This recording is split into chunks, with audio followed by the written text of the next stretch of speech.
39. How much? 39. Okay, so just say 40. 85 and 40. You can see that? Yeah. You're just getting out of here when it's getting really hot and humid.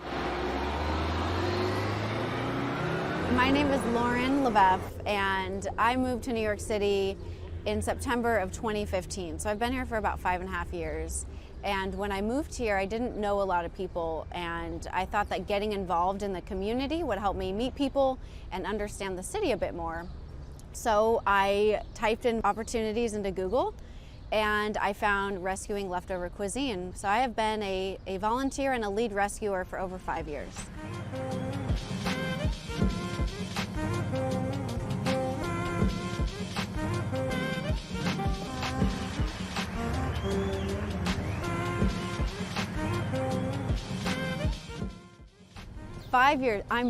I'm proud.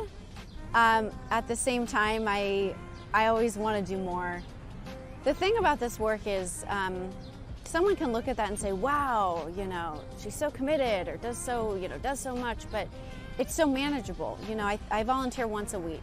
There's this idea, I think, in high school or when you're young, you do volunteer work and it's something you have to do, and it's, it may just sort of feel routine, but I think when you're older and you do volunteer work, it feels a lot different.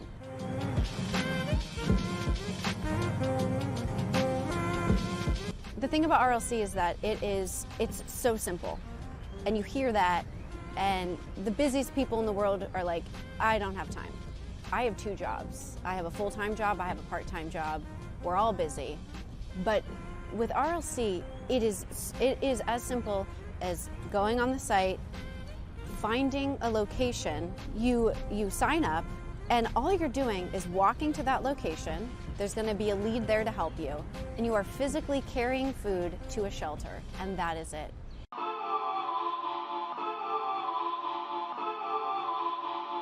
There are so many benefits to doing this work that I tell people. You are getting fresh air, you're getting outside, you're getting exercise, you're walking. Sometimes the load is heavy. You're getting your muscles. It's where my muscles come from. And then of course, you're doing wonderful work. You're rescuing this food that would have been thrown out, and you're helping feed people who don't have the means to get food. There are so many wins to this work, and it's so simple. You need 30 minutes. It's 30 minutes of your time. And what I find is when someone does it once, they continue to sign up. But the more rescuers that RLC can get, the more food that we can rescue, because you need the people to pick up the food. If you don't have volunteers, then RLC cannot bring on more partners. So sign up. It's so easy. It's so easy, and it's so fun.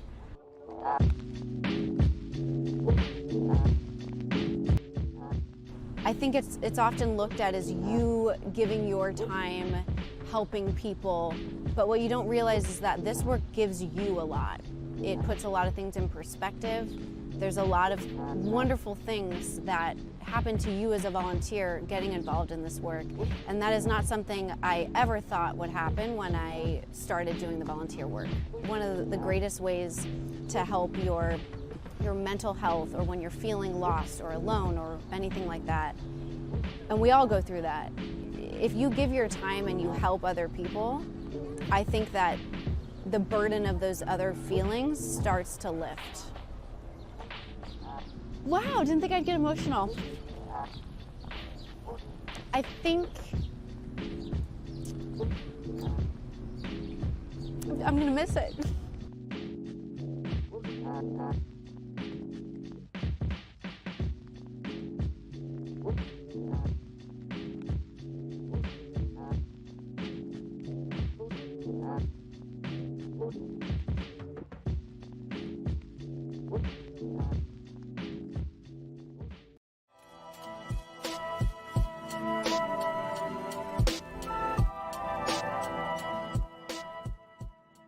You know what my idea is? Because I don't know how long I'm going to be in the US. But I'm always thinking, well, if I go back to Uganda, this is the first thing I'm doing. Wow. I don't think we have so many volunteers in Uganda, but I'm pretty sure we'll have food to give to people who need it. So it's at the back of my mind. I'm like, once I land back home, I'm trying this. I'm trying this one. So that's how impactful RLC has been on me.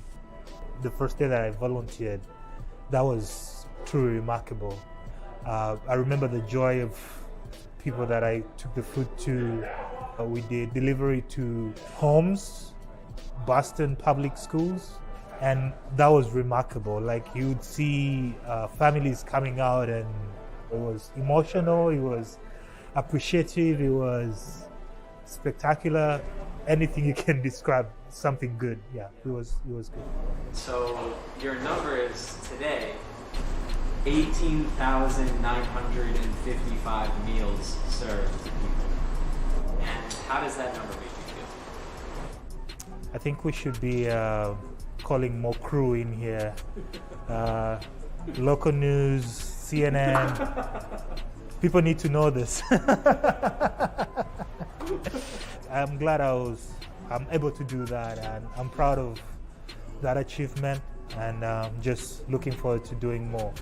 We need organizations like this, which are more human related than money related. So yeah, I'm glad to be associated. I'm glad to be part of Rescuing Leftover Cuisine.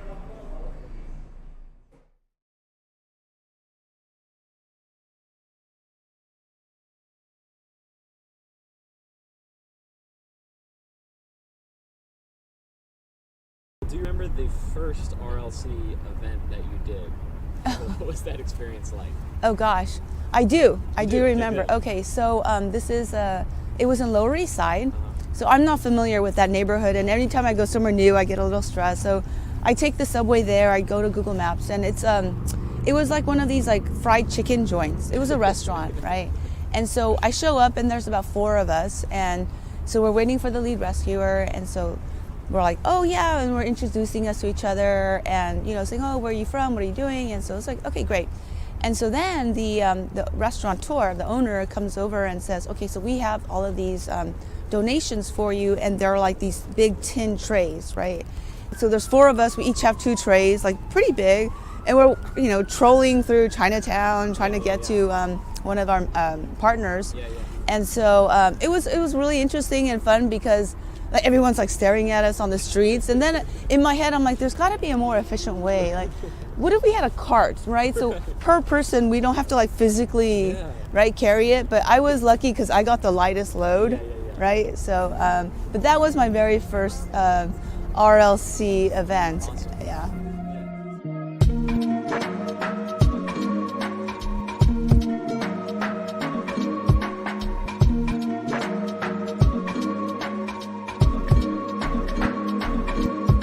When I first started with RLC, 4 years ago, I had a couple of discussions with Robert, and he, shared his own background. I'm like, wow, there's a lot of resonating points, and so we're both Korean American, so, your parents come in like with nothing, and you don't know the system. There's no like food stamps, there's no medical insurance. And so you're basically left to your own devices. And so every month, like paying the rent was hard, and whatever leftover there was, we go to the grocery market and so on and so forth. So one of the key tenets of RLC, of Rescuing Leftover Cuisine, is like figuring out the waste problem, right? And when you grow up in that kind of very challenging, where like just very limited resources, like you just don't waste, right? And that is something that is just so ingrained as you grow up. And obviously by now I'm obviously much more financially secure and so on, but that just basic fundamental value of not wasting is just like so ingrained and entrenched in myself. And that's what I believe Robert also felt as well. Like there's so much that could be wasted that is not now because of our deliberate efforts. I will say that you do these events, and it's like, okay, I do a lot. So then it's like, okay, point A to point B, point A to point B, I'm getting some exercise and so on. But then at the end of the day, it's a very humbling experience, right? And it really makes me grounded in terms of like gratitude.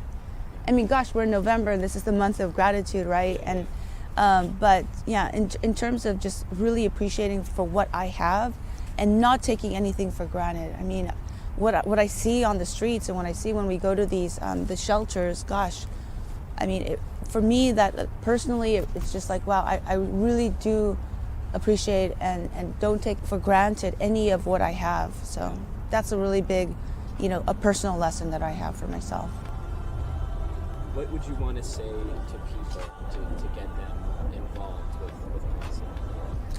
Gosh, it's take a look at the website. Think about how you can make a difference. Like you literally can make a difference. You can do an event and you can rescue food and you can provide meals, X number of meals that would have otherwise gone to waste.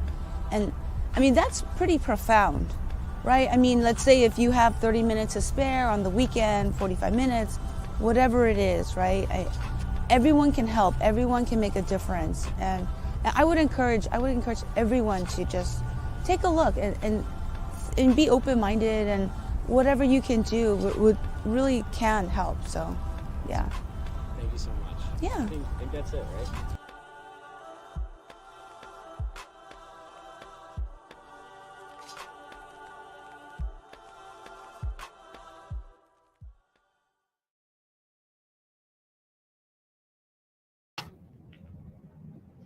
Good evening, everyone. My name is Ash Bhatia, and I regret to inform you that once again, neither Kevin Hart nor Tina Fey were available this evening. As a result, live from headquarters in New York City, it is my absolute pleasure to be your MC for the 2022 Rescuing Leftover Cuisine Spring Gala. Our evening will consist of multifaceted views from stakeholders that are intimately involved in addressing waste, insecurity, and rescue for all things food. You will have the chance to hear from Doug Silver, founder of Gotham Food Pantry, and Claudia Perez, president of the Washington Houses Resident Council, in a conversation with our very own Oliver Stallman as they discuss food insecurity in New York City. After that, we take a trip down south to meet Rachel Bergston, the Atlanta RLC branch founder, to hear about how we are expanding our mission across the country. Then, we'll be joined by Chef Romain Avril, a master of culinary flavors, as he shows us different ways to use common kitchen leftovers to cook without waste. Our night wraps up with a keynote address delivered by Brett Swanson, Senior Manager of Community Affairs and Social Impact at Grubhub, serving as a paramount partner and champion of RLC's cause. Throughout the evening, you will have the opportunity to donate directly to RLC or participate in our ongoing silent auction, with experiences generously donated by some of our sponsors. For those that ordered a gift box in advance, thank you. The donation QR code should be handy on a small rectangular placard. For everyone else, please use your phones to capture the QR codes as they appear on screen. Remember, just a $25 donation helps us rescue nearly 200 meals. Our organization's story is especially intertwined with the life of our founder, Robert Lee. His own experiences with food insecurity distinctly shaped the vision and mission of this organization. Robert left behind a promising career in financial services to start RLC in 2013. His dedication and compassion have allowed RLC to grow leaps and bounds since then. Please join me in welcoming Robert Lee for the annual CEO's address.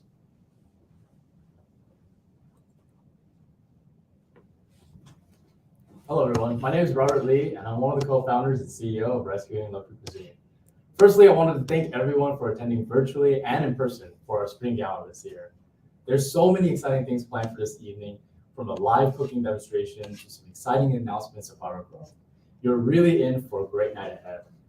I wanted to first shout out to the many people who made this night possible, from our esteemed associate board member, Amanda Chan, who has put in so much effort into arranging this event as a volunteer, as well as our team members, Andrew, Rebecca, Kaylee, Eileen, members of our events committee, Jill and April, and the many, many more team members, board members, associate board members who have supported us in making tonight possible, as well as spreading the word about this amazing event. Thank you so much. Tonight, we're celebrating many things. We hope to give you an inside look at the impact of our work and put a spotlight on our rapidly growing operations in one part of our organization. and give you insight into our plans for the future. We plan to share some stories that your support has made possible and celebrate the wins together. We've now reached 8 million pounds of food rescued since we began. When I started this organization back in 2013, I had no idea that we would one day be celebrating 6.7 million meals rescued and provided. These milestones have been incredible to watch as they've come faster and faster as our growth continues. It took us just a few years to reach our first 1 million pounds of food, and now we're aiming to and on track to rescue 2 million pounds of food in just this year alone.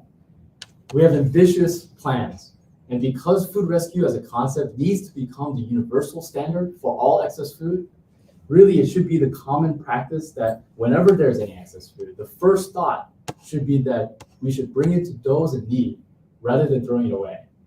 And this is becoming ever more important as we hone in on the environmental, the economic, and the moral impacts of the food being wasted. And when I started just in the space of food rescue in 2009, people thought it was illegal. But now, more and more, people are realizing that eliminating excess food can be a solution that can target climate change, inefficiencies, and provide nutrition to those in need. We're actually seeing now that state laws are starting to mandate that food businesses, particularly larger ones, are now required to work with food rescue organizations. We've now gone from a time when people thought food rescue was illegal to now when food waste is starting to become illegal. And the problem really is making it real now, because people need this. We're building up the processes, we're building up the operations, the resources to do this. And one day it'll happen. It'll be like a light switch. Seemingly overnight, I truly believe that food rescue will be the universal standard that it should have been. And I just wanted to thank you all for being on the cutting edge with us. And before I get ahead of myself, there's just so many things that we need to do, obviously now, to be ready for this change. And so I wanted to thank you all for the support that you've provided to help us grow and get to the point we are now. We have so much to celebrate, and it's all thanks to you. And with that, I'll pass it back to Ash to highlight one of our very own partners. Thank you.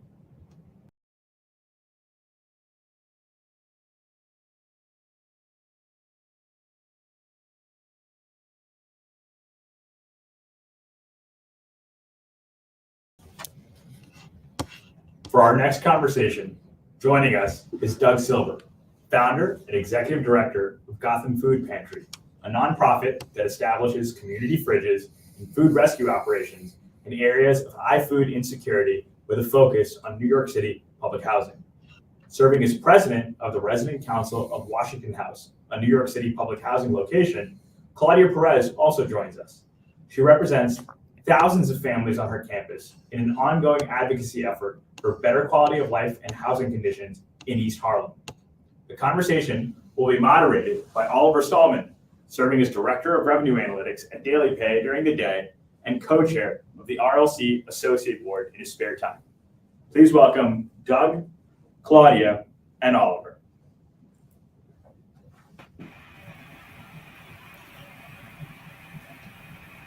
Thank you, Ash, for that wonderful introduction. Doug and Claudia, we're so happy to have you. Food insecurity is a problem we're all trying to solve. In what ways is Gotham Food Pantry thinking about food security issues in New York City?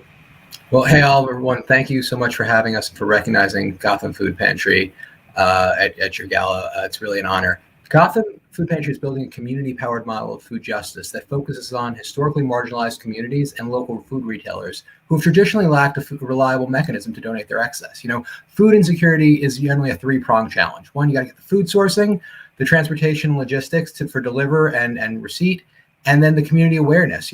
Businesses and people are generally not aware, as Robert so eloquently put it, that one, they can donate food legally and where to do it, and that it's pretty easy and moral.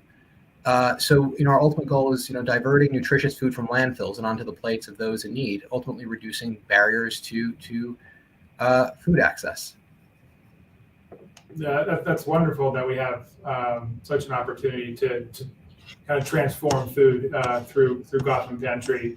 Can you tell us a little bit more about the community that Gotham Food Pantry is targeting? Who are the ideal members you're trying to serve? Well, broadly, it's anybody who copes with food insecurity. But we specifically are targeting public housing developments because they are historically marginalized communities, and they are generally have very high rates of food insecurity. NYCHA residents, 3 in 5 NYCHA residents cope with food insecurity. That's if NYCHA were a city, it would be the 34th largest city in the United States, larger than Miami and Atlanta. It would also be the most food insecure city in the United States.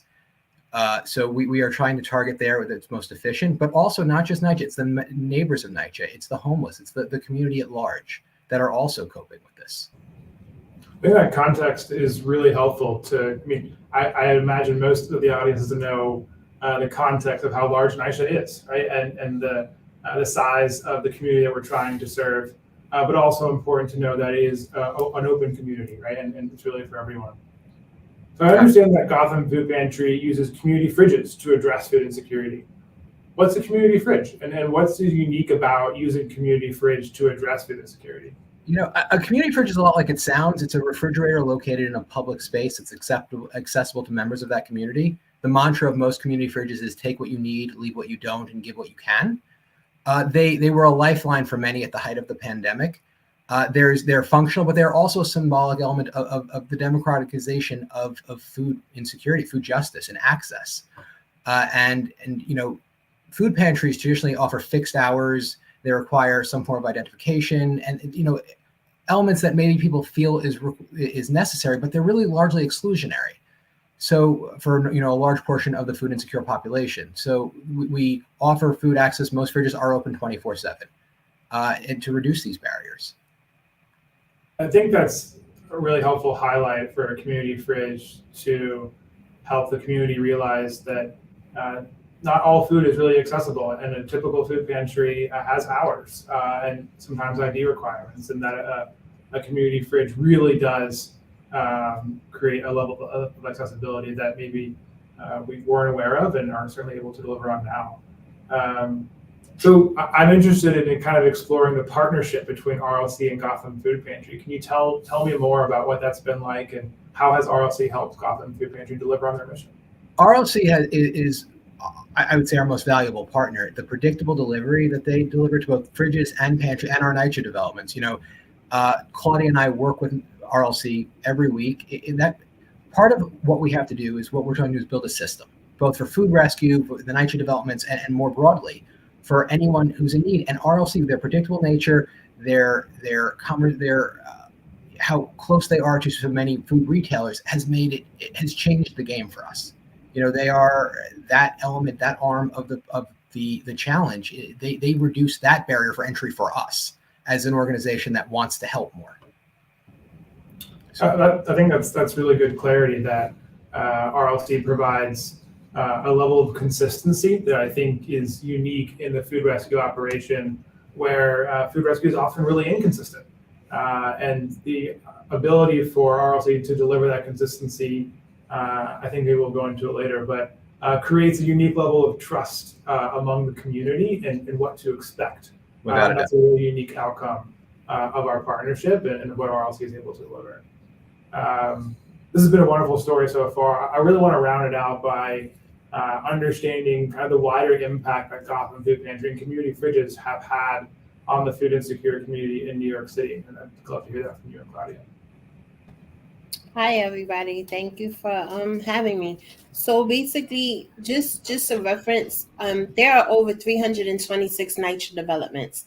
Washington Houses in particular, we are 4,000 residents. We practically are in a food desert. So where RLC comes into play, they bring a plethora of food opportunities within the community that is easily accessible, and it also gives us healthy food choice items. That's what it does. And it also it doesn't just go to the NYCHA communities, but it also goes to the fact of the surrounding community.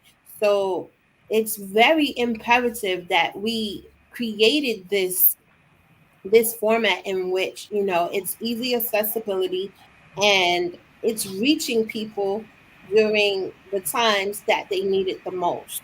So I would say that, on an average basis, on a weekly basis, we serve close to 1,000 people a week or more with the food accessibility.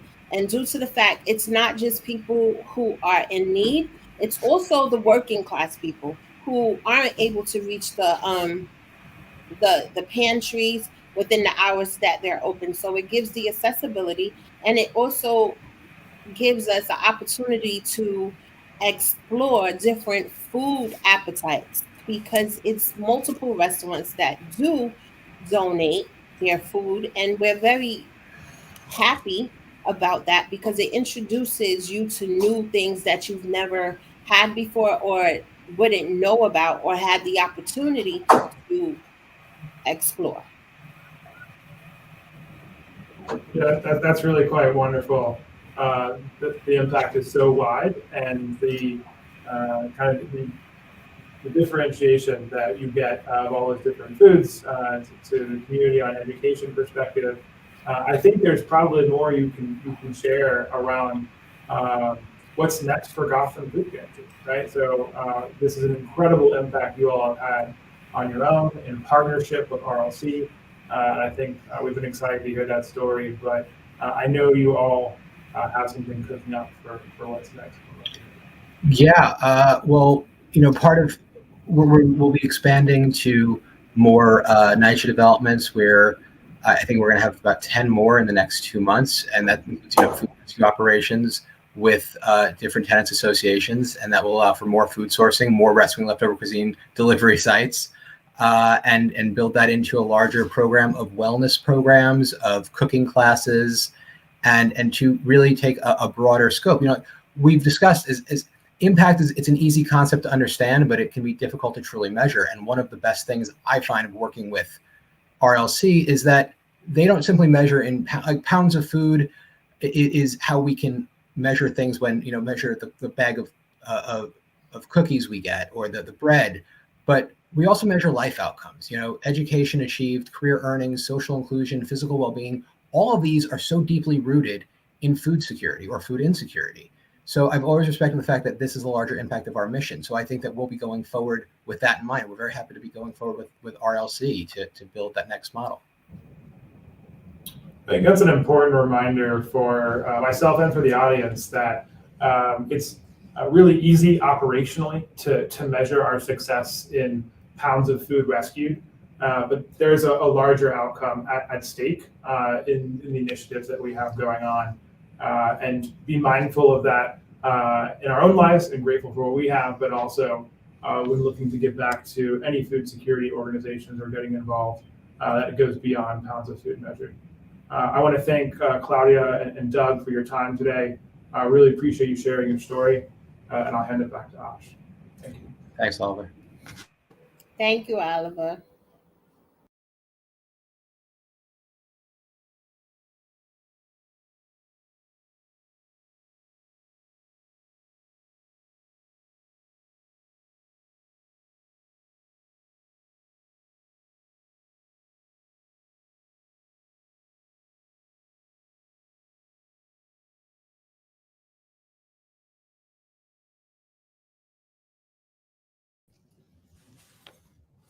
Next, please welcome Rachel Bergstrom, founder of the RLC Atlanta branch. Prior to joining us, Rachel worked in development and outreach for the Fine Arts Center, a nonprofit in Atlanta. Her passion for food and past volunteer experience in homeless shelters led her to start this Atlanta branch of RLC in 2017. Recently, she's also taken on the role of grant writer at RLC. Without further ado, here's Rachel. Thank you, Ash. And on behalf of Rescuing Leftover Cuisine, thank you all so much for tuning in tonight to learn more about our mission and the communities we serve. It's an honor to have this opportunity to talk about the Atlanta branch and the wonderful things the RLC team is doing to prevent hunger and food waste in the city. In 2017, I saw a problem in Atlanta that had existed long before I bothered to pay attention to it. In August of that year, Pine Street Shelter, the largest homeless shelter in the city at the time, was shut down. Pine Street Shelter was unique not only in the amount of people they served and their diverse programming, but also because of their location. Pine Street Shelter was located across the street from the Fox Theater in an area of Midtown that was gentrifying very quickly. With no clear plan in place for the people in Pine Street's care, people continued to live outside the shelter for years, leading to an increased police presence in the heart of Midtown. Meanwhile, trendy bars and restaurants were opening right and left. I was 23 at the time, and many of my friends took jobs as bartenders and waitstaff in the area. Over dinner one night, a friend mentioned to me that the police had come into their restaurant, making waitstaff sign a document saying they wouldn't give out leftover food to the people living on the streets. Though I've since come to understand the public health and safety issues surrounding this mandate, at the time I was furious. It was also the first time I'd ever considered what happened to leftover food from bars and restaurants. The realization awakened something in me that I couldn't put to rest. I took to Google and began researching loopholes. To set up a food drive in the city of Atlanta took months of planning, endless permits, and wouldn't solve the issue of food waste from businesses. In my research, I came across Rescuing Leftover Cuisine, who was actively doing in New York what I longed to do in Atlanta. After many conversations with the New York team, we set up a branch. Our starter team consisted of myself, my then soon-to-be husband Caleb, and my now mother-in-law Teresa. We began researching nonprofits in the area who cared for Atlanta's food insecure population, and once we put together a solid list, started reaching out to restaurants. Caleb was the manager of the grocery department of a local super Target, and within a month, they were signed on as our first food donor. RLC Atlanta's growth was slow. I was working full-time and managed the Atlanta branch as a side project. My enthusiasm grew quickly. I left consulting in 2019 to work nonprofit full-time, accepting a job as the development director for an arts nonprofit. It was clear my passion was in nonprofit work, but my true passion was RLC. On March 3rd of last year, my husband woke up, completed a rescue event for RLC, built a small shed in our driveway for his motorcycle, went to turn his bike around in the street, and never made it home. Initially, it was very hard for me emotionally to work on the branch because it was something we did together. Caleb had taken on all of the operations work for the branch single-handedly, leaving me with outreach, PR, and fundraising. Caleb used to joke that I took all of the credit for the branch because I was the public face. I learned quickly just how right he was about that, and I'd like to take this opportunity to thank him, because without him, there would be no Atlanta branch. I sometimes joke that RLC Atlanta is the child Caleb and I never had, but that's not really a joke either, is it? 2 months after he passed, I left my job in arts fundraising to work on Rescuing Leftover Cuisine full-time. Finally receiving the time and attention that the branch deserved, RLC Atlanta began to flourish. We brought on Kristen Newman as operations director, who has since become the branch manager. Initially, our social media intern, John McNicken, is now the fundraising manager for the branch. With their help, RLC Atlanta accomplished a 260% increase in monthly rescues since 2020. We expanded our food donor base to include catering companies, hotels, events venues, and more. We are very proud that since day one, RLC Atlanta has maintained a 100% coverage rate for our events. In addition to growing our food donor base, we've more than doubled our nonprofit recipient partners, expanding outside of Atlanta proper as far south as Fayetteville and as far north as Norcross. The people RLC Atlanta serves through our nonprofit recipients ranges from children who have been trafficked into Atlanta, to women who have escaped domestic violence, to people actively living on the streets. We have increased our corporate and individual supporters. A special thank you to Grubhub, who has graciously sponsored pickups from their partnered restaurants, encouraging their partners to join the cause, and to Consequent, who has sponsored non-Grubhub pickups for restaurants who are not able to pay the pickup fee following the pandemic. It's a blessing to have a direct role in helping Atlantans struggling with hunger, homelessness, and food insecurity. I can remember one morning, I pulled up to a shelter with a car full of True North Provisions catering. And when I asked the man there how he was doing, he started to cry, and he told me he'd been praying for food. It means a lot to have the opportunity to help others, but I'd be lying if I said that was the full reason I so proudly work for RLC. I have formed so many impactful relationships in Atlanta because of my work with RLC, via volunteers, restaurant and nonprofit recipient employees, and supporters. I've seen people rehabilitate themselves and find a way off the streets. There aren't a lot of people who get to experience something like that. Rescuing leftover cuisine helped me get through a tragedy that might otherwise have broken me. After Caleb passed, I covered a rescue every morning because I needed a reason to get out of bed. It is truly wonderful what RLC does for people suffering from food insecurity, but the effect it's had on me as a rescuer has been just as life-changing.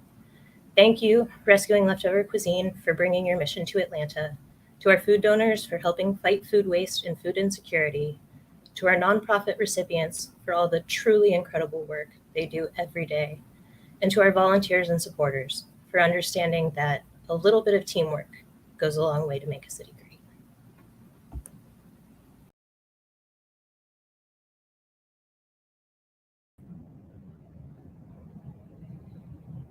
Our event tonight would be incomplete without the unwavering support of our partners and sponsors. Our gold sponsor is Grow at Annenberg, a philanthropic initiative by the Annenberg Foundation dedicated to supporting humanitarian efforts across the globe, as well as innovative projects in health, education, the arts, civics, and culture. Our bronze sponsors include Consequent, an Atlanta-based consulting firm, and Cowen, a New York City-based financial services company. As a reminder, please donate directly to RLC through the QR code on the screen, or better yet, participate in our silent auction. Some of our items include a one-night stay and dinner for two at the Penn Club in New York City, a Lomi composter allowing you to turn leftover food to compost right in your kitchen, and an Oz's List reservation for two to sleep no more in New York City. Winners will be announced at the end of the program. We will now be taking a short 10-minute intermission before continuing with the festivities. So grab a snack, hug your loved ones, and get a good stretch in. We'll see you soon. Thank you.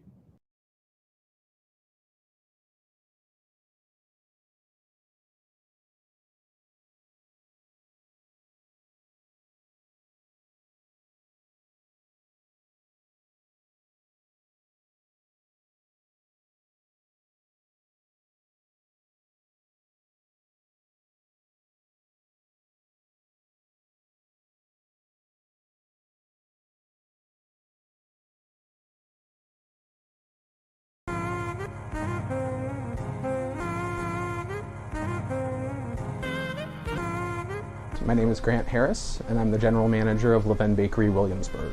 How do you personally feel about being able to give away leftover food as opposed to it all being thrown away? It feels great. You know, I feel great about it. It's one of the things. I started working with Leven Bakery in 2011, and I remember on my very first day I found out that at the end of every night, whatever is left over that was baked fresh that day is donated to food banks around the city, and I always thought that was a really fantastic thing, especially in a city as large as New York, where I'm sure there are tons and tons of food waste that's occurring. So it was definitely like a special thing to hear that this bakery made a real effort to do that. So I think it's great. I love it. Awesome. I would tell people, look, it's not an overly complicated thing to accommodate what we do with donating our food at the end of the night. And it's something that I can say for myself and my staff. We feel good about what we're doing with our food at the end of every night. It's not going in the garbage. It's being packaged up nicely and being sent to different food banks throughout the city to accommodate people in need. And the impact that that has is going to outweigh any extra work that might come with packaging up those food items. But I can also say that it's not overly complicated. Awesome. So how and when do Rescuing Leftover Cuisine volunteers come to pick up our donations? So they come 3 times a week. They come on Mondays, Wednesdays, and Fridays, and they pick up everything that we have in-house and they take them off to folks in need. So you guys have actually provided 270 donations, which equates to 19,040 pounds of food. Wow. So how does that number make you feel? I mean, that's great, right? I mean, that's all stuff that could have been thrown away in the garbage, not helping anybody out. And so to know that, I mean, that's incredible. Yeah. That's awesome. Yeah. Williamsburg Houses is right across, so Williamsburg Projects, yeah. it's right outside one of the churches. Lines and lines of people. Wow. You know, Right.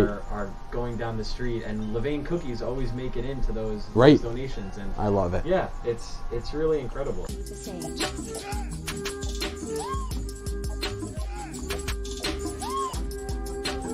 It's hard to see, but there is like a line of people. No, I see them. Yeah, yeah. That's incredible. Yeah. I love that.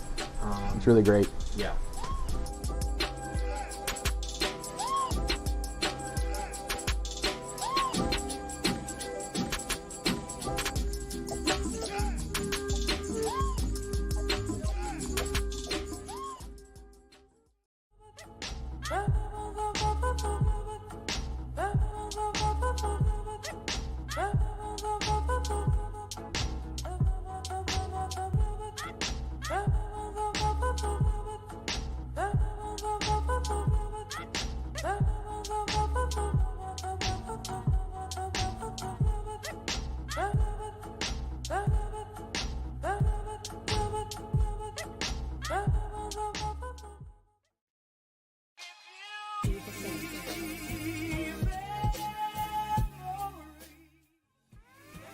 So for those who don't know, how, in a very general sense, like what is rescuing leftover cuisine? Basically, we work with restaurants and businesses and schools that have food that's left over, normally thrown out. And then we volunteers or paid rescuers get to go pick them up and bring them to people who need it. And it's awesome. Great, great. I like to sign up for events probably a month prior, and then as needed, fill up what needs to be taken. Because there's always going to be drop-offs, there's always going to be extra emergency rescues. So if you're constantly checking the calendar, you can see what is needed on a day-to-day. I know that I personally went through, well, currently I'm going through homelessness. And honestly, even if you're a person who's never experienced homelessness or you don't really care that much about food, I think it's at least a good thought to think about. If you're a small business, a small restaurant, you're a restaurant owner, and you're noticing that there's a lot of food going to waste, even if it's something small like 20 pounds, there are shelters who only have 20 people. Food is something everyone needs to live, and that's why I think RLC is really great.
My name is Grant Harris, and I'm the general manager of Levain Bakery, Williamsburg. How do you personally feel about being able to give away leftover food as opposed to it all being thrown away? It feels great. You know, I feel great about it. It's one of the things, I started working with Levain Bakery in 2011, and I remember on my very first day I found out that at the end of every night, whatever is left over that was baked fresh that day is donated to food banks around the city, and I always thought that was a really fantastic thing, especially in a city as large as New York, where I'm sure there are tons and tons of food waste that's occurring. So it was definitely like a special thing to hear that this bakery made a real effort to do that. So I think it's great. I love it. Awesome. I would tell people, look, it's not an overly complicated thing to accommodate what we do with donating our food at the end of the night. And it's something that I can say for myself and my staff, we feel good about what we're doing with our food at the end of every night. It's not going in the garbage. It's being packaged up nicely and being sent to different food banks throughout the city to accommodate people in need. And the impact that that has is going to outweigh any extra work that might come with packaging up those food items, but I can also say that it's not overly complicated. Awesome. So how and when do Rescuing Leftover Cuisine volunteers come to pick up our donations? So they come 3 times a week. They come on Mondays, Wednesdays, and Fridays, and they pick up everything that we have in-house and they take them off to folks in need. So you guys have actually provided 270 donations, which equates to 19,040 Wow. pounds of food. Wow. So how does that number make you feel? I mean, that's great, right? I mean, that's all stuff that could have been thrown away in the garbage, not helping anybody out. And so to know that, I mean, that's incredible. Yeah. That's awesome. Yeah. Williamsburg Houses is right across, so Williamsburg Okay. Projects, yeah. It's right outside one of the churches. Lines and lines of people, Wow. you know, Right. are going down the street, and Levain cookies always make it into those Right. donations. And I love it. yeah, it's really incredible. It's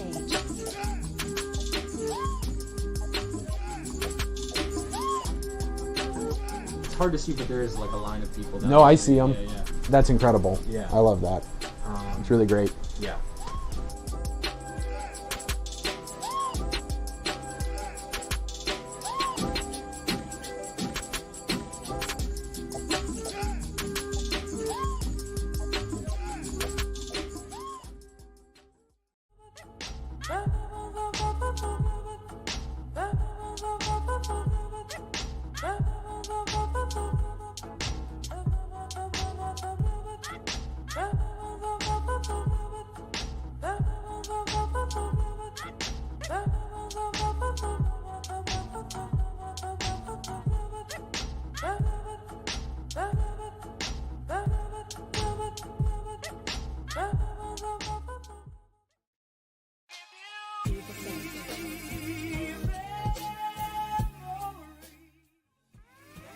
So for those who don't know, how, in a very general sense, like what is Rescuing Leftover Cuisine?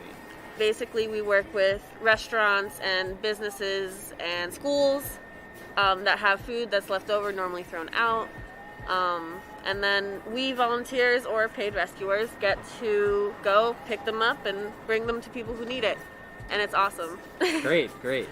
I like to sign up for events probably a month prior, and then as needed, fill up what needs to be taken. Because there's always going to be drop-offs, there's always going to be extra emergency rescues. So if you're constantly checking the calendar, you can see what is needed on a day-to-day. I know that I personally went through, well, currently I'm going through homelessness. And honestly, even if you're a person who's never experienced homelessness or you don't really care that much about food, I think it's at least a good thought to think about. If you're a small business, a small restaurant, you're a restaurant owner, and you're noticing that there's a lot of food going to waste, even if it's something small like 20 pounds, there are shelters who only have 20 people. Food is something everyone needs to live, and that's why I think RLC is really great.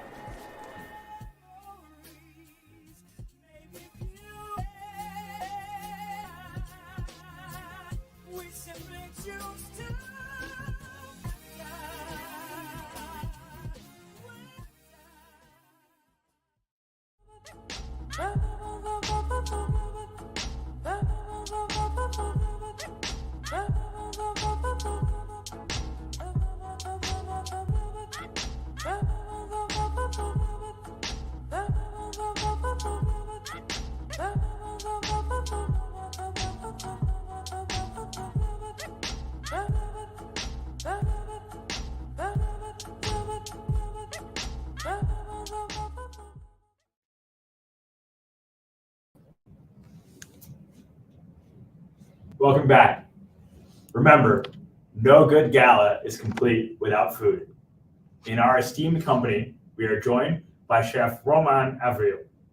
Chef Romain's mastery of flavors and textures has been honed in his native France, England, and Canada.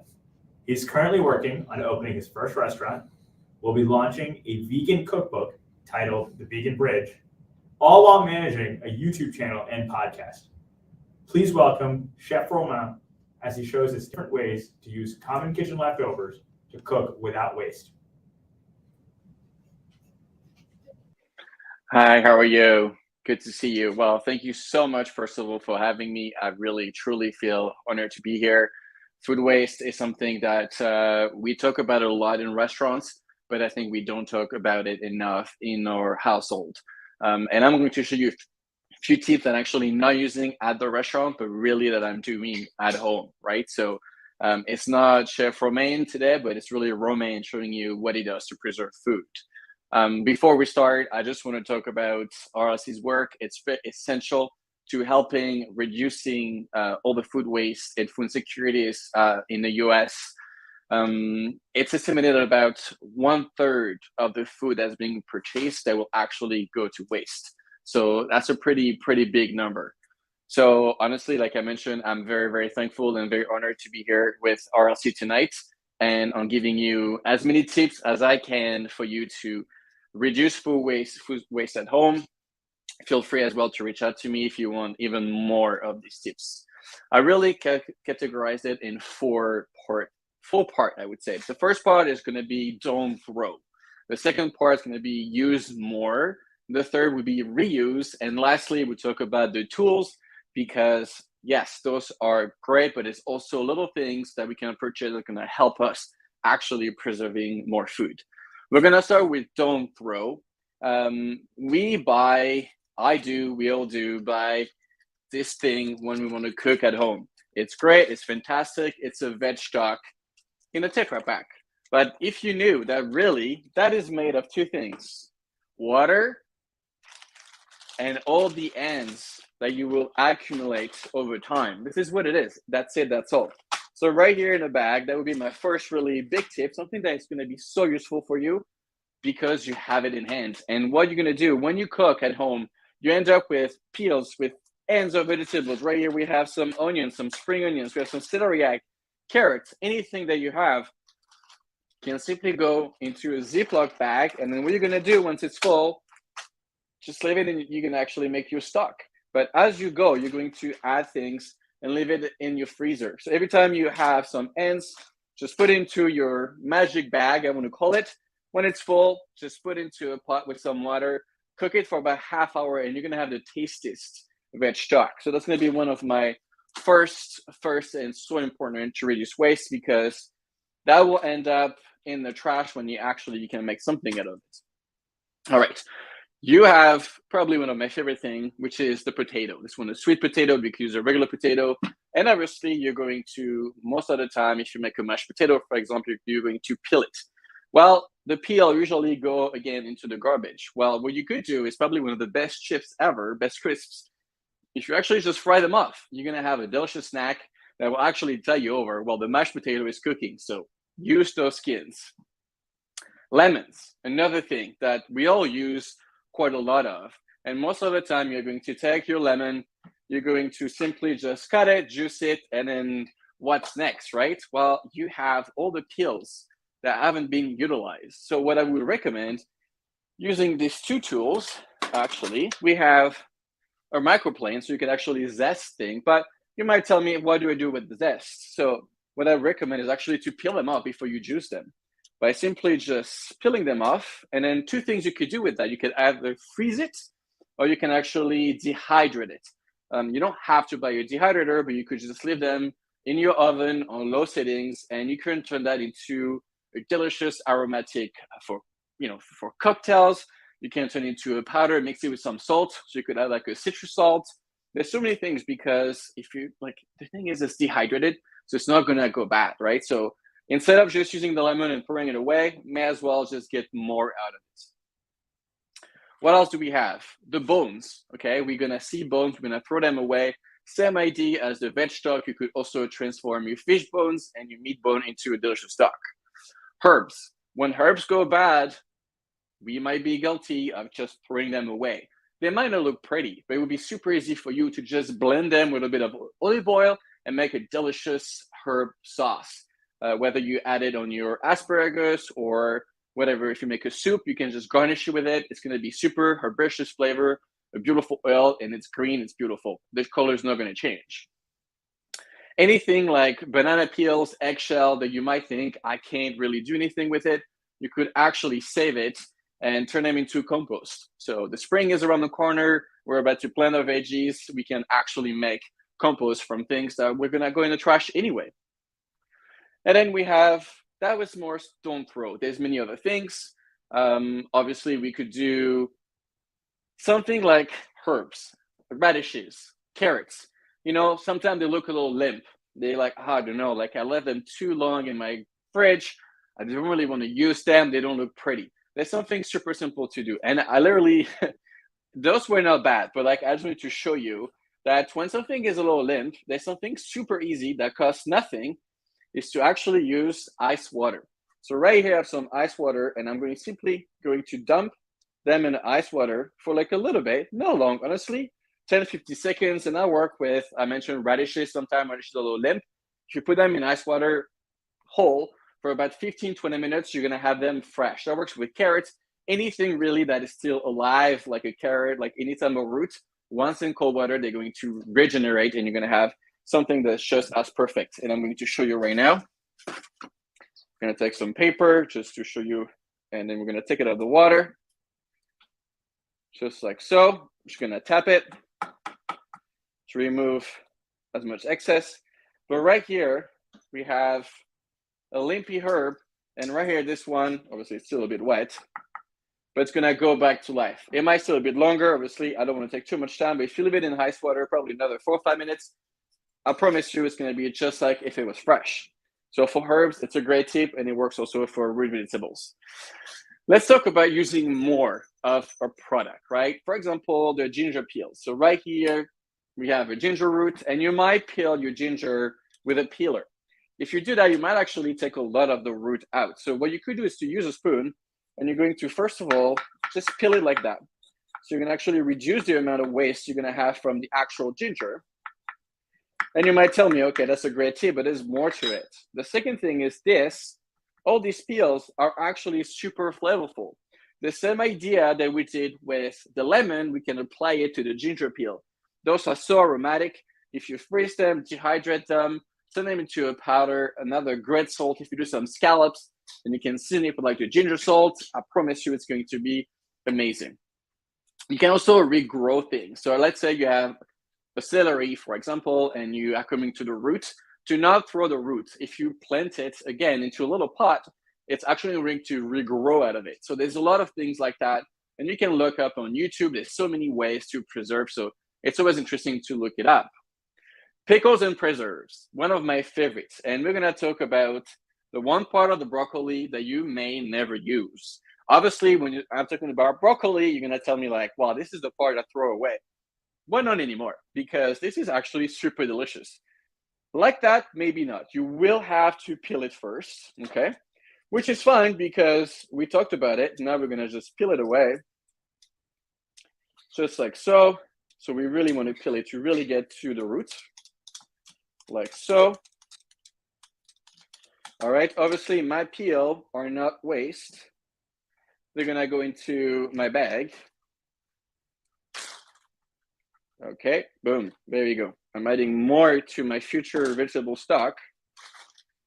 We're gonna take the bottom. The bottom isn't so nice, so we're gonna have minimal waste, which will go into the bag. But I'm gonna use a mandolin that I'm gonna actually show you. We're gonna go kind of shave it. So it'll be a delicious salad. So on its own, you could use it as a salad or stir fry. So you're gonna see it's beautiful, nice and thin. It's actually so delicious, but also you can pickle things, okay? We all love a pickle. Bringing acidity to a meal is so essential, something that really balances food out.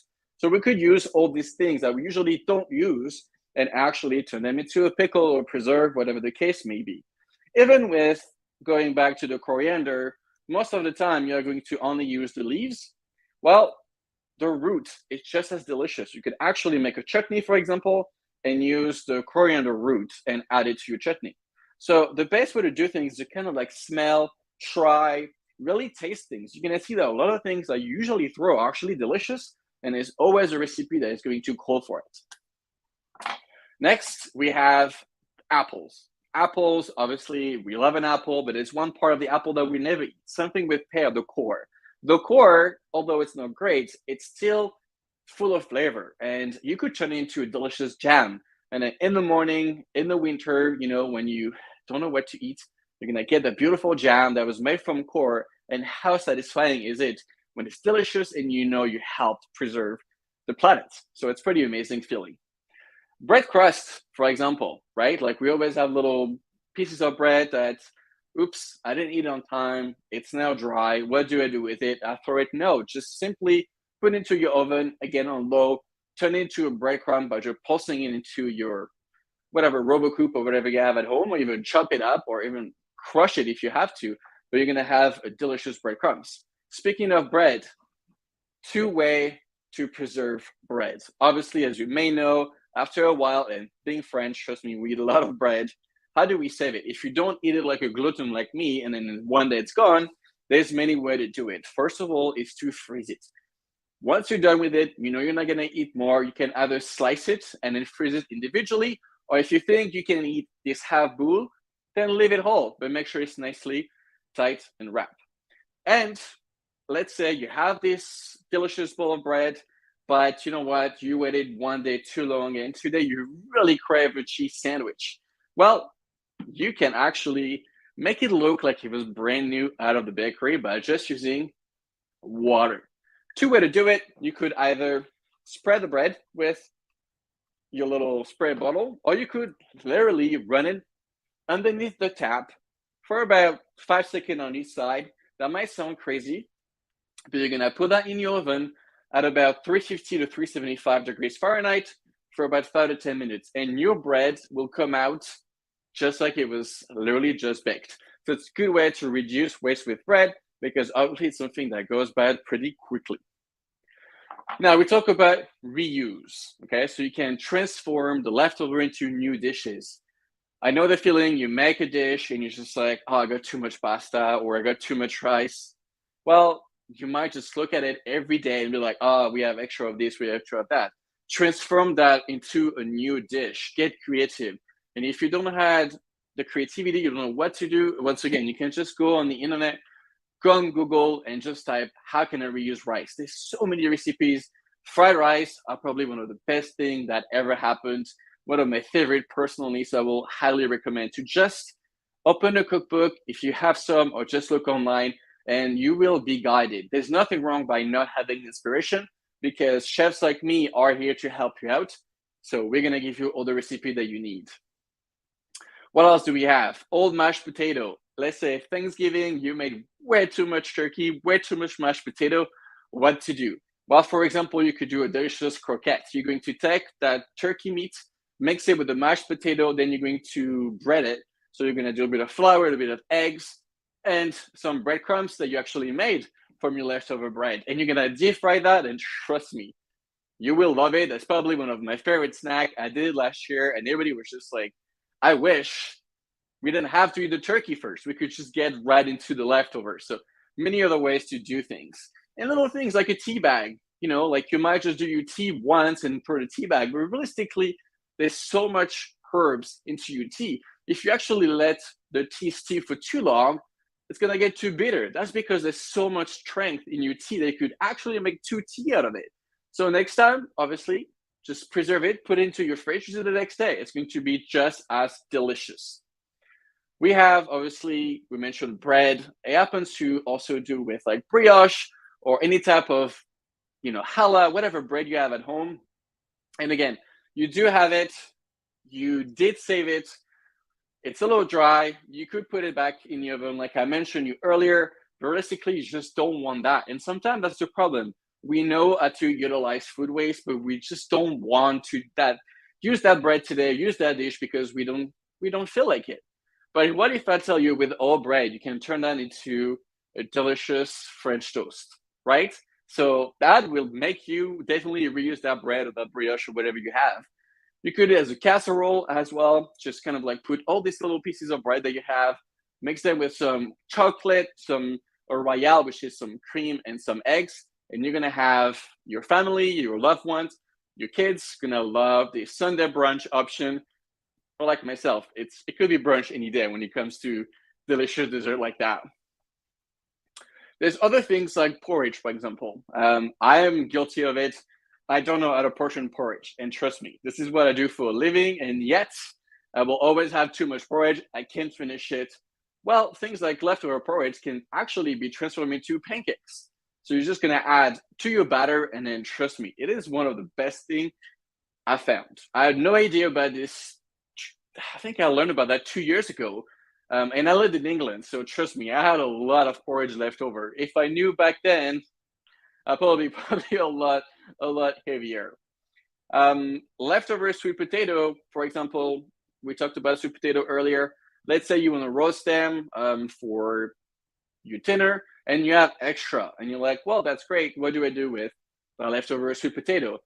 That could also be transformed into a very delicious hummus. There's many variations of that. You could also use some beets. Let's say you do a beet salad and you have extra beets. You could also transform that into an incredible, delicious hummus. So those are all the things you can do, like sandwiches, for example. I think this one, most of you know, it's very easy to really make a sandwich. You have leftovers. That's the easy way, but whether it's a stir fry, a sandwich, just again, look it up and you're gonna see there's just so many ways to do things. Like again, we talk about leftover pasta. We could do casserole and pies. Who doesn't love a good mac and cheese casserole? And you can even look in your fridge. Like the best recipes as well is to just, it's so satisfying. I promise you, you're gonna go into your fridge and you're gonna challenge yourself. Very much like when you see those shows like Chopped, Fridge Wars, and you don't know what you're going to do until, and I did the show actually. And it was a lot of fun because you can really get your creativity and then your creative juice flowing. You're gonna go into the fridge and you're gonna be like, I don't know what we're having for dinner, but we're not buying anything. We're gonna make something out of what we have in the fridge, what we have in the pantry. And when you have a meal at the table and you're going to see how incredible it is, it feels so rewarding. You could make an omelet, for example. Soups, even soups, when things have to go bad, turn them into a delicious soup. And if it's summer and you don't feel like soup, freeze it. Okay, always use what you have around you to try to preserve as much food as possible. Tools. Let's talk about the tools, because obviously I give you 3 tricks and tips that are good for the now. But what about, well, okay, you have made way too much of your dinner, or you have so many things and you just don't know what to do with it. You can use tools. And I would say one of my favorite tools, and it's very inexpensive, it's that tool, which is a food saver, a backpack machine. Those are fantastic. And they come in little bags of different sizes, and you can really preserve things with them. So for example, if you just buy a salmon fillet and you really are alone tonight, but the salmon fillet just came into a large portion, you could detail it to 3 other portions, so make 4, and then individually backpack your salmon like that. And you could either leave it in a fridge going to last for 4 or 5 days, or you could just simply freeze it. Because it's sous vide, basically the air has been removed, it's going to stay very well in your freezer. You're not gonna have that fridge burn, or freezer burn rather, that could happen from just being simply wrapped with some saran wrap. And I know the taste, it's not pleasant, but because it's completely sealed off, things are really going to be preserved for 6 months, up to 9th month and a year, depending on what it is. So that's a great tool, whether you want to save fresh produce and extend the shelf life, or even peanuts or nuts. Let's say pistachio. You open the bag of pistachio, they are delicious. You crave them right now, but what if that's it? You filled your craving, but now this pistachio are going to be in your cupboard for another month until you have another craving. Unfortunately, after a month, when the bag has been opened, there's a big chance that it's not going to be just as good. But if you actually seal them off, and then what you're going to do is you're going to just put maybe halfway through or 2/3 of the way. So that way you're leaving enough room to every time you use them, you can reseal them. So they're going to be super fresh, and you're not going to have to, put them in the trash, having to go to the store, using your vehicle, and then bring some new ones, right? So that's another way to do things. And obviously, you can also freeze, which is what I do a lot of. I tend to cook for 5 people when there's only 2 in the house, but that's fine if I'm not going to eat it. This is where my food's going to go. It's going to go into the freezer. And that day, it's also great because let's say, well, Monday night, you have to stay at the office for an extra couple hours. And the last thing you want to do is to be cooking a full meal. Well, the good thing is you're going to go into your freezer and you're gonna have a meal that what you're gonna do is just defrost it, put it into the pot, put it into the pan, whatever you have to do, and you have a dinner that will be ready in 10 minutes. And those are the best dinner when you had such a long day. Two other things I want you to pay attention to is a dehydrator. Those used to be, and I have one, I didn't want to show it to you because it is so big. It's a professional one, right? But now they really do those very small, compact dehydrator that are perfect for home. You could literally have some that are like that big. It's so tiny. Or some are even like round, and you can just have them on your counter, and then they take little to no space. And these are great to preserve things we mentioned earlier. We talked about dehydration, talked about dehydrating the lemon, the ginger, but also some fun stuff like these strawberries right here. I had some strawberries that were not too pretty. I had an event, they canceled last minute, unfortunately. So I had all this food and I had to do something with it. So I did two things with the strawberries. First, I did the jam. So I took about 2/3 of my strawberries. I even kept the greens because the greens are delicious too. I just chopped them up, cooked them with a bit of sugar, some vanilla, added a bit of lemon juice, and then put into a bag in my freezer. Realistically, they could even stay in the fridge only because they are cooked in sugar. They're not going to go bad. It's a preserve, it's a jam. And the next time I have an event or this winter when strawberries are not on season, I'll be so happy to know that I have strawberry on hand. The second thing I did is a little chip right here. So I simply sliced the strawberries, just like so, like teeny little slices, and then I candied them. So I put them into like a little sugar. So half sugar, half water, bring it to a boil, cool down. We're gonna take our strawberries and then they're gonna turn into beautiful chips. Nice and crispy, so delicious. And it's a great snack because you can put them on top of a dessert. You can enjoy them as such. And if you have these little guys right here, so you often find them, I can't remember the name, they're like the little gel sack, the silica gel. Keep those. You're gonna find them in a lot of food and stuff. Keep them away. If you open a pack of nori sheets, you'll have them. So keep those because when you want to preserve and dehydrate stuff, add them into your box. And again, those chips like that, if I leave them in the box, most likely with humidity, they'll be done tomorrow. They'll be super soggy. The sugar is gonna kind of like start melting off, and it's not gonna be super good. But all you gotta do is add those little. They're free. They come with your food anyway, or you can even buy them if you want to. Put them into my little. I'm gonna put that right here. And tonight, when I'm gonna create something sweet and delicious, I'm gonna have some homemade strawberry chips. So like, it doesn't get any better than that. And finally, the last thing I wanted to talk about is your fridge. You need to get to know your fridge. So why am I saying that? There's actually a compartment in your fridge. It's not random. You might think, well, I'm putting stuff here, stuff there. It doesn't matter. You have, usually most fridges come with a crisper, okay? The crisper is actually where all your vegetables should go.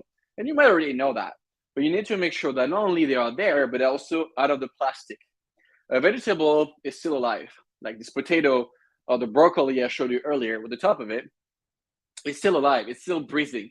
It's still gonna have some CO2 being in dioxide coming out of them, right? So if they're in the bag, obviously you are going to fast forward their shelf life because they're gonna stay like close in this bag, cycle, nowhere to go. The air is gonna go bad. They're gonna turn into mold. They're gonna get moldy very fast. So try to get them out of the plastic bag. As a matter of fact, if you can buy them and not put them in a plastic bag right away, it's even better. I personally do not put my vegetables. I will get my apples, get my fruit, put them into my basket. I have my own bags, and then they go straight from the store, wash them, and I put them in my fridge. So that way they're going to stay well longer. You might think everything is mixed together. It's fine as long as they're not peeled and it's still in the skin. You're going to be okay. So here's the crisper. Make sure everything is not too cold as well. You probably want to look at 4 or 5 degrees Celsius. You'll have to do the conversion. I'm really bad with Fahrenheit, even though I've been out of Europe for 14 years, I still don't know how to do the Fahrenheit conversion. But 4 or 5 degrees Celsius is where you want to be your fridge at, not too cold. Otherwise, it's going to either freeze if it's too high in the fridge. So make sure you keep everything in the bottom. Or if it's, let's say, too warm, you're also going to accelerate the shelf life. One more thing before we go, we need to talk about is root vegetables. You actually don't need to peel them. And you might think, obviously, like, why wouldn't I? It's disgusting. But you have tools, and I'm trying to find one right here. Here it is. Little tips and tricks you can do when you actually have vegetables. I'm going to show you because it's most likely 2 things you have, or if you don't, they are very inexpensive. It's what I call a green scrubby. This one's blue, but a scrubby, and then this tool, okay, which is used in pastry. Basically, we are going to preserve and not waste. If we have dough, we're going to actually use it to scrape. So it's a scraper. It's going to scrape the dough out of things. It's very practical. It probably costs $2 maybe. And what you can do is, and I'm going to grab a carrot out of my fridge so I can actually show you.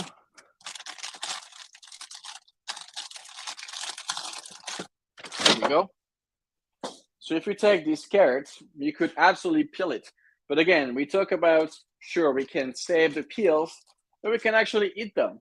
So you're going to take your scrubby and your scraper, and you can either just scrub them just like so, or if it's too hard, you can also just use the scraper, and then you have way more strength. You can do it against the table, and then obviously you're gonna wash them after, but by doing that, you're just cleaning them without having to waste the skin.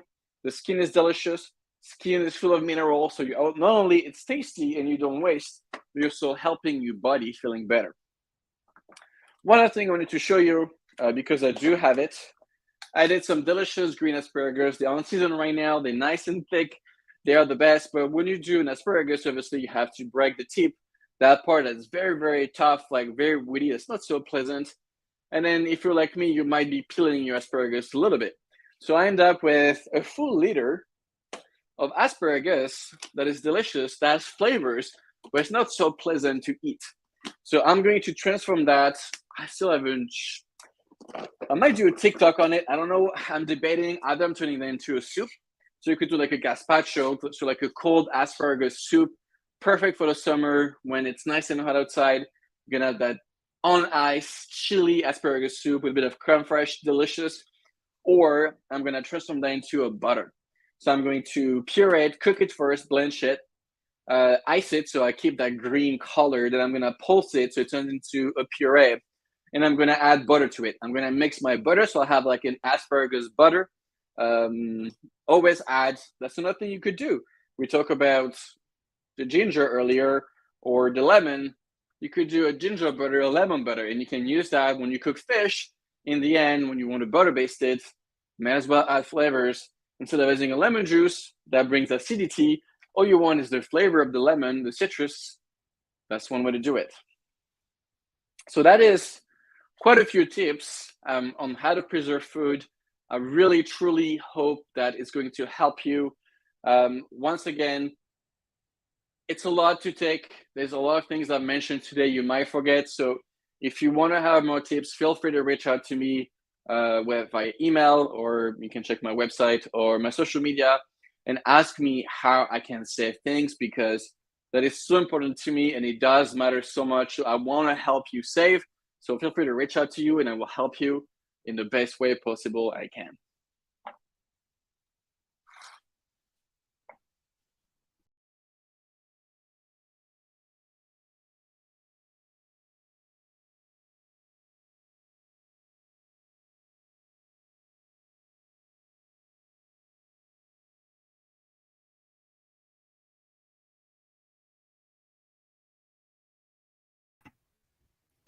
One more time.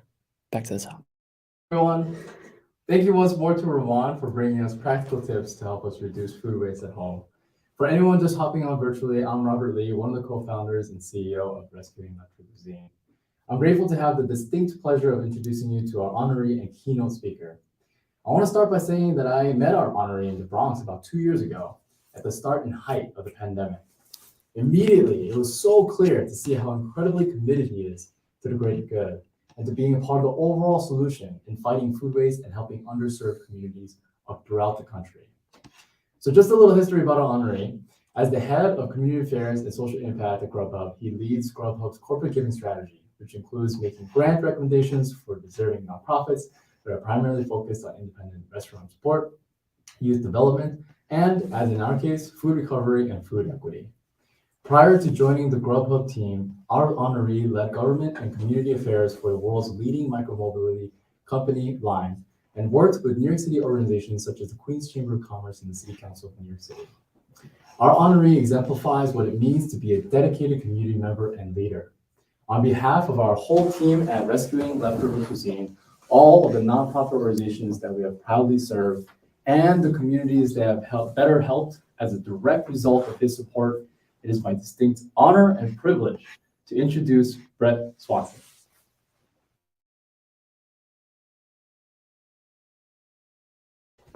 All right, good evening, everyone. And I don't know how to follow up that introduction. Thank you, Robert, and thank you to everyone here.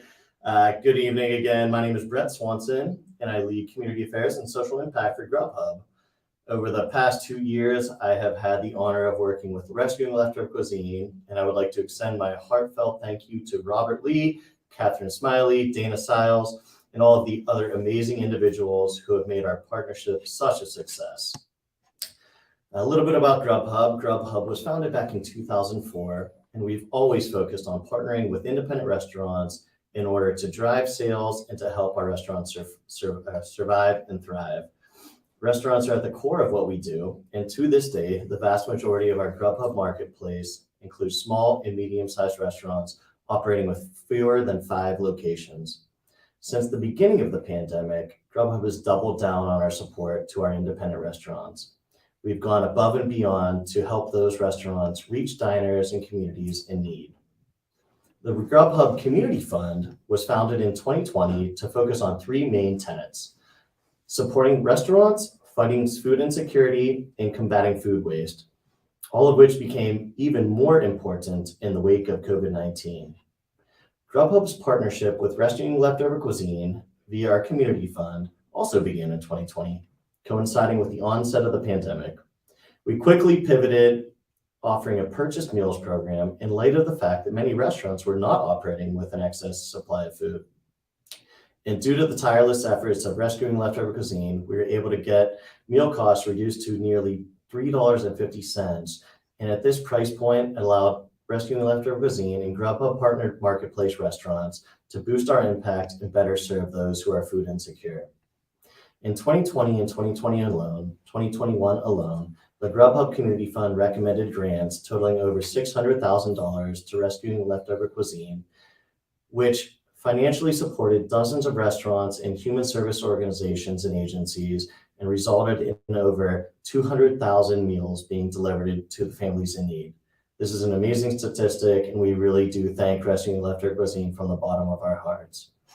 As we always say, hunger is a transportation and facilitation issue, and we couldn't have done it without you. We believe our work is just beginning, and looking to the future, Grubhub is beyond excited to continue our partnership with Rescuing Leftover Cuisine in the fight against food waste. Through the Grubhub Community Fund, we are proud to announce that we have committed to a 3-year partnership with grants totaling $1.5 million. We're also thrilled to see Rescuing Leftover Cuisine's operations expanding to more core markets, including Atlanta, Boston, Chicago, Columbus, Dallas, New Jersey, New Orleans, New York City, and Rhode Island. And as a quick aside, speaking to food waste and other opportunities, in 2021 alone, about $408 billion was spent on food that was never, ever eaten. That is millions of pounds of fresh food, and nearly a quarter, 24% of all of the food in the United States, unfortunately, goes to waste instead of going to those who need it. And so for that reason, we encourage all of those in attendance to urge Congress to pass the Food Donation Improvement Act. The Food Donation Improvement Act, the FDIA, would build upon the Bill Emerson Good Samaritan Food Donation Act, which passed in 1996. And it encourages companies to donate their surplus food and grocery products to nonprofits by providing civil and criminal liability protection to food donors and food recovery organizations. However, obviously, many food manufacturers, retailers, farmers, and restaurants still cite fear of this liability. Expanding and clarifying existing liability protections for food donation is crucial to ensuring that companies can donate safe, quality foods without a preventable concern about litigation. Grubhub is doing as much as we possibly can to fight food insecurity and reduce food waste, and we hope to inspire our partners and our other corporations to do the same. In conclusion, I want to thank everyone in attendance, and I specifically want to thank Rescuing Leftover Cuisine and the many others who have been involved for your hard work and dedication to helping our communities, supporting our restaurant partners, and to helping against the fight against food waste and insecurity in this country. I just want to say thank you to everyone involved once again, and have a great night.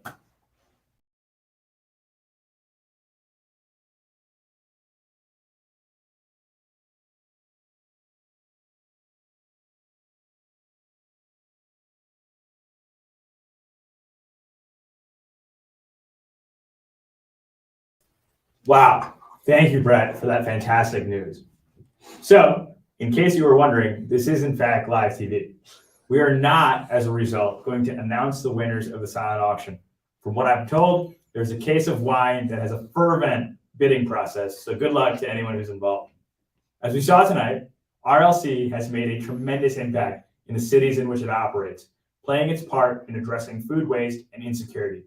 We are a volunteer-driven organization, so I would like to thank our staff, our food rescuers, our kitchen partners, our associate and executive board for all their hard work in helping achieve Robert's original vision.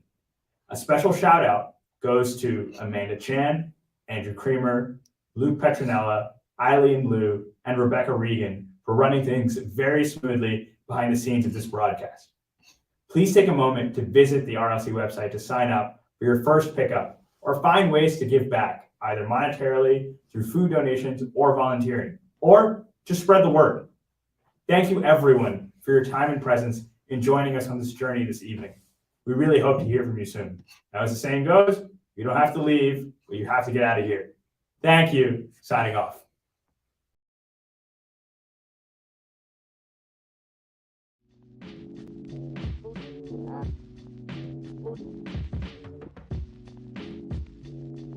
Thank you.